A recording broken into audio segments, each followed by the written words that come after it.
What is going on, everybody? I hope everybody's day is going swell. Mine is now that finals are over, thank God. Today we're going to be taking a look at some of the world's creepiest museums. I made a few TikToks on this topic and it seemed to be a fan favorite. If you came over from TikTok, let me know what's up. And if you didn't, you should go check it out. Back on the topic. I mean, no disrespect to any of these places. They're awesome. I just think that they do be a little creepy though. And I think that most people would agree with me. So without further ado, I'm going to need you to pause the video, go get that popcorn you got on the second shelf of the pantry. I'll also need you to grab me a Dr. Pepper from the fridge and we're going to get right into it. So first up, we got the Vent Haven Museum.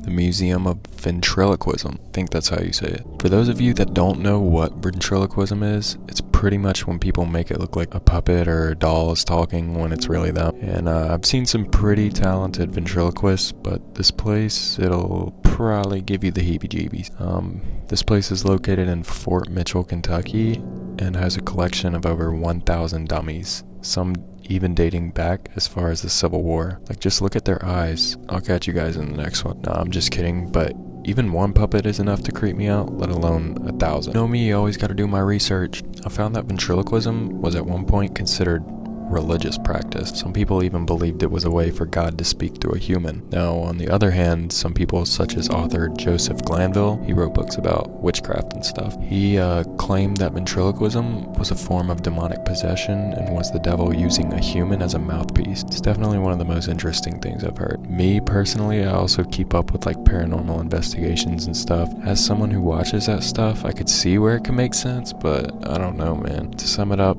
I'll never be going. Alright, next up we got the Disgusting Food Museum.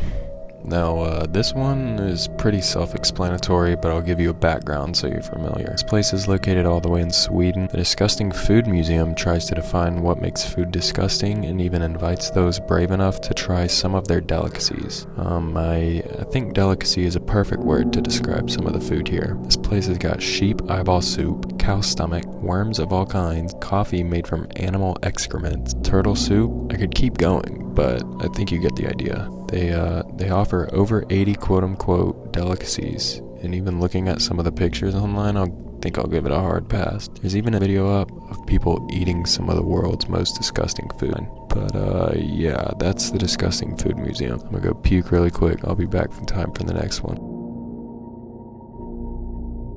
Next up, we got the Catacombs dei Cappuccini. I hope I said that right. I'm Italian, believe it or not, but I don't know what I just said, if we're being completely honest. So this museum is located in Sicily, Italy, and is a literal burial ground. A massive display and collection of mummified bodies, 8,000 of them to be exact. Still dressed in their proper attire, some of the bodies collected date back to over 500 years. Just take a look at some of the pictures. Every single picture looks like it was taken in a different room. This place literally seems endless. What's even creepier is the fact that they have several rows of these people just lined up one above the other.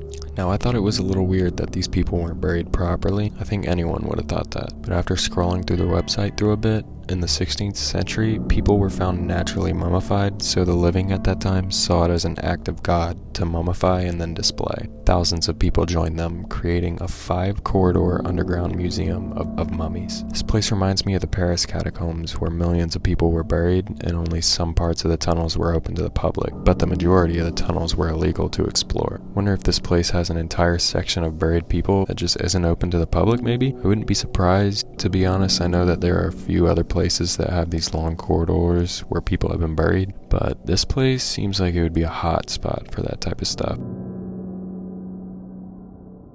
So that's gonna wrap the video up. It was kind of short, but I think it was pretty short, sweet, and straight to the point, but I could easily see this becoming a series. Like I said, this topic did pretty well on my TikTok, so if you enjoyed this video, make sure to completely obliterate the like. No, I'm just playing. But consider leaving a like and subscribing if you'd like to see more related stuff, because I enjoy making these types of videos. Let's see if we can smash 1 like, but I hope you enjoyed the video, and I'll see you in the next one.